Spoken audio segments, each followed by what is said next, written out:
So in this lesson, we're going to take a look at something called Freestyle, which is an amazing bit of add-on for Blender. And what that does is it creates line work on our models that simulates anything that looks like it could have been hand-drawn. What I've got here is I've opened up my previous file from the previous lesson. Why don't we shut down this window because we no longer need our reference. So I'm going to come over here and modify my screen by grabbing that corner and dragging up.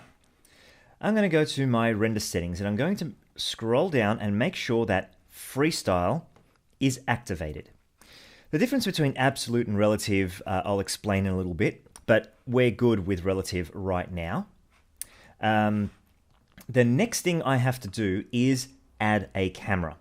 Now, for now, just having a camera allows you to use Freestyle, but what I'm going to do, I'm just going to go to side view here, R for rotate. I'm going to move this camera out, and I'm going to go Control numeral 0, and I'm going to grab, while having the camera selected, I'm going to hit my G key and I'm going to hit my Z key twice. So it looks like I'm zooming out, but what I'm really doing is moving that camera back in its Z axis.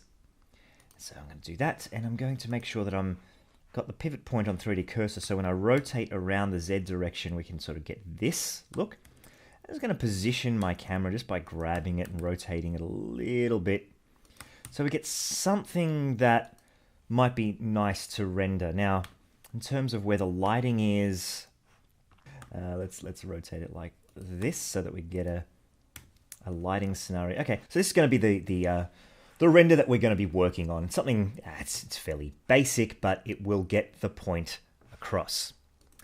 So we've got Freestyle enabled, and we know where our render panel is and what that does. The first thing we need to look at is our resolution. We're set to half HD. HD is 1920 by 1080, and it's set at 50%. This is on mine. You can set yours up any way you wish.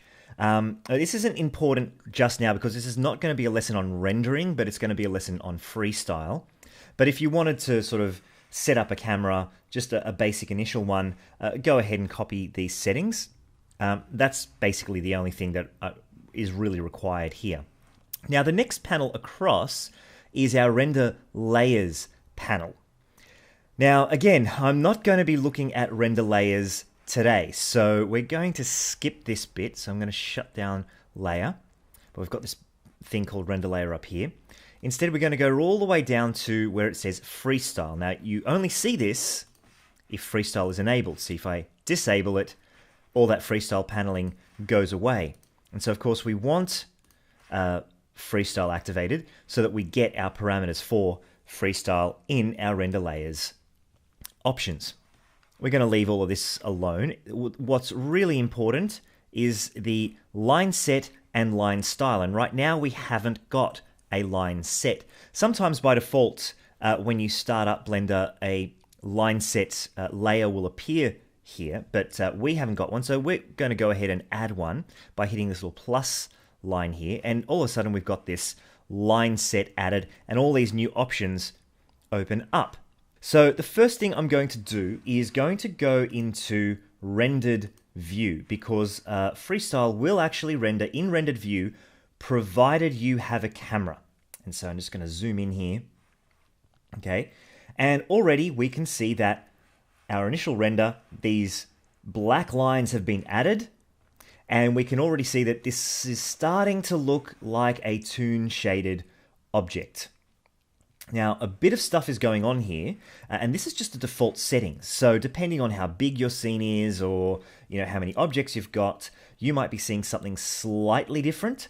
But this is what I've got. I've got a nice outline here, and I've got a couple of lines across where there's some of these edges that are much more prominent.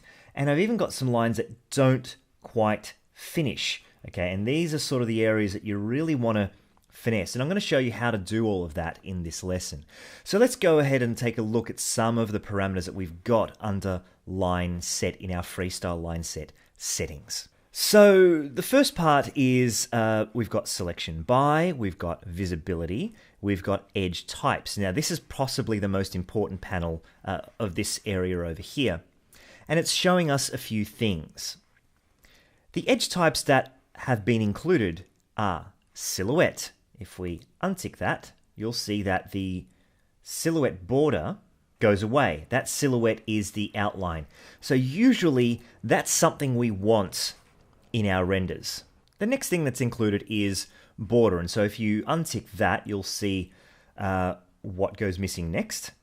And that is, well, oh, okay, we've got a border here, along here, possibly where edges of certain objects meet, but we're going to leave that border on. Now, we've got this thing that's almost like a Boolean operand, if you will. So we've got the edge types that are inclusive, that means included, obviously. And then we've got this list over here. We've got logical or, logical and, which means that it will either say silhouette or crease, border or edge mark, contour or external contour, and so on and so forth. So we're going to leave this on logical or, which is just fine for our purposes right now. Now we're going to come and revisit things like edge mark in a little bit. But let's go down to the next section here, which is the freestyle line style. We've got a bunch of panel headers over here, and the first thing is strokes. And this works very much like a stroke setting in something like Illustrator. We've got some caps, butt, round, square over here for how the ends of lines end up. So we're going to sort of zoom in a little bit here just to sort of show you. These would be the end caps, these bits here, but it doesn't seem to make too much of a difference at the moment because we haven't really got much else going on except the default settings. Color is very self-explanatory. We can actually change the base color of the line work, and so if I wanted to, I could make, say, the base color look a little bit more red, for instance. So now we've got these beautiful kind of more dark red lines. That kind of looks quite nice. So what I might do is I might keep that and just darken it a little bit because this effect could be quite interesting. And we've got a list of modifiers. And we're going to take a look at this not in terms of base color, but we're going to use it under thickness. Now, alpha, much like color, you can change the transparency of the line work. So let's bump that down just to see what this actually does. And there you see that the lines actually look a little bit transparent. Not a good look for our purposes, so I'm going to put this back to 1. Now, the next one along, thickness, is the one that we're going to spend the most time on. So I'm just going to jump over to geometry first. And what we've got here is sampling. I'm going to bump this up to something like 200 samples. The higher the sample in some instances means that it looks for more geometry over your entire object. And so if you've got a fairly dense object, upping the geometry will actually give you some cleaner lines and a little bit more line work. But we're just going to leave that there. I like to bump it up just in case. Now, let's go back to thickness, because this is sort of where the magic happens, so to speak. Okay, so we notice that we've got this very uniform line, the outlines and all the lines here. Now, we've got thickness, which is set to 3. We've got a base thickness, and we can set the base thickness to, well, let's take a look at some of the differences here. This is what inside looks, and we can see that it breaks a little bit in certain areas because it puts the line inside the silhouette of the shape, whereas outside sticks our line work on the outside of the shape. For our purposes, centered is just fine. So we're going to set this back to centered. So why don't we go ahead and add a modifier? So we're going to go to add modifier, and I'm going to show you what we can do if we add the along stroke modifier. So you can see that the lines here now are a lot thinner, and that's because this modifier is controlling how wide or how narrow these lines actually are. So if we zoom in here, you can see that they start at a particular point size and then they sort of taper off to nothing. That's because the minimum value is 0 and the maximum value is 1. Remember that we've got this base thickness of 3. Okay, this sort of overrides that. And we can sort of play around with this in a number of ways. The first of being, if we set that value max to 3, you'll notice that now the maximum width is a lot thicker, sort of closer to where we started. Now, while linear is nice, we can sort of see that this emulates this sort of brush stroke idea that you could sort of start thick there and then sort of taper off to a thinness. I tend to like using a curve. Now, what the curve does is it gives you the opportunity to change the thickness of this curve as if you had ultimate control of how that brush worked. So I'm going to grab and I'm just going to click on that line and I'm going to drag it up. It works just like a curve modifier in Photoshop or Illustrator. You just click on the curve to make a point, you drag it, and it changes the contour of the curve across the line of path. So in general, what I like to do is to create a curve that actually tapers at both ends. And this sort of gives us a very nice looking brush stroke. Now, this minimum value and maximum value is basically the bottom line here of this graph, that's our value minimum, and the top, that's our value maximum. Now we can sort of play around with that. Okay, so obviously this center point, which is the largest, which is the thickest area of the curve contour, right? We can sort of move this around a little bit off center, for instance, and we can sort of have our points taper down to nothing on either side. And you'll notice that this sort of curve gives us a result that looks a lot more like an illustration. So I'm going to leave this as our basic line set, and I'm going to go up here to where it says Freestyle Line Set. Double click there, and I'm going to call this Main Line Set, just for a bit of differentiation. Now, the next line set I'm going to add, we're going to do this. We're going to go add a line set. We click on that, and line set 2 goes back to defaults. I'm going to double click on this, and I'm going to call this inside lines. And we're going to go back into solid mode for a moment, and we're going to select this object. So now I'm going to go out of camera view. I'm just going to sort of rotate my screen here, and I'm going to go into edit mode.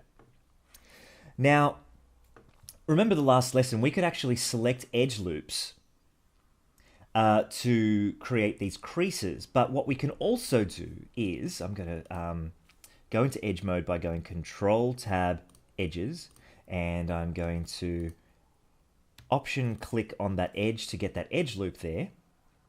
And then I'm going to go Control E to bring my edge contextual menu up. And I'm going to go down to where it says Mark Freestyle Edge. Okay, so clicking on that, and I'm going to deselect. It's not visible because it's got a different edge. So if I was to say go to this one, you can see that the green line indicates that there's a freestyle edge here. And so what I'm going to do is I'm going to go around to a bunch of edges here that I know are sort of like on, boundaries, and they're kind of the crease ones that we made, but we can go ahead and add a couple of extra ones in there as well, just for a bit of interest. So let's say we add one there. We'll need these two, obviously. Let's go up here, higher up here. What have we got under there? We've got one on the lip there. That'll probably be one that's very necessary. This one here. Let's add a couple more by Shift Option clicking. Okay, that should do it. Control E, mark Freestyle Edge. Now all those edges that we selected, they're marked as freestyle. So I'm going to go back into my camera view, and I'm going to tab out of edit mode, and I'm going to go back into rendered view so we can see the effects here. Because what I'm going to do here is on the inside lines, I'm going to switch off silhouette. I'm going to click on edge mark, And this is basically the only thing I'm going to include. So already you can see that all of the edges that I selected now have this inside lines freestyle edge, which has got some default settings. And so, of course, we want to say, take that off. We want to change our thickness, right? But instead of changing our thickness there, I'm going to add the same modifier along stroke. And I'm going to set this to curve. Come down here. I'm going to drag this point down here, and then I'm going to make another point. Make this other point there. Down there. And this value max, I'm going to set to something that is a lot thinner. I'm going to go with 1.5 just to sort of see how that looks. And we can already see that we've got these nice thick lines and we've got these nice thin line edges where we've done these little inside things. And now the only thing it's looking at is the edge mark. Okay, it's not rendering any other edges except what's marked as a freestyle edge. And now, of course, you can go in and sort of like go, okay, I need a freestyle edge there, or I need a freestyle edge here, or, you know, along this material boundary or whatnot. And you can really sort of go to town with adding freestyle edges. In short, this is basically how you can use freestyle to create these edges. And then, of course, you know, we can go back in and select, say, the main line set, and we can say, go to hexadecimal, copy that color, go over to inside lines, go over to color here, and paste the hexadecimal. So we've got a consistent color across the edges. But by basically finessing your freestyle edges, you can then get a very good looking toon shade. Now you'll notice that if I zoom in or zoom out in our view, the thickness of the lines changes. And that is because this is dependent, especially in render view, on how close our virtual camera is to the object. Okay? And that's sort of where this sort of relative setting in freestyle comes in handy. Now, if you've got this absolute line thickness, things change again. And so you have to sort of set this line thickness to something else. So if we've got this sort of set to the default 1, you can see that all our edges now have this sort of 1 setting. And so we've sort of got to bump this up in order to sort of see them. But again, we see that as we zoom out, it's relative to, it's sort of set to pixel size. So it's relative to the dimensions of the screen and not necessarily the object. So zooming right in here, you can actually see that the line thickness actually hasn't changed. Just the size of the object in that panel has. So I tend to like to set it to relative because it gives me a few more options when it comes to working with these line sets, but that is completely up to you on how you decide to use freestyle. So I hope you enjoyed this tutorial on an introduction to freestyle. Next month we're going to get a little bit more in depth and we'll be looking at freestyle again, but in terms of the compositor.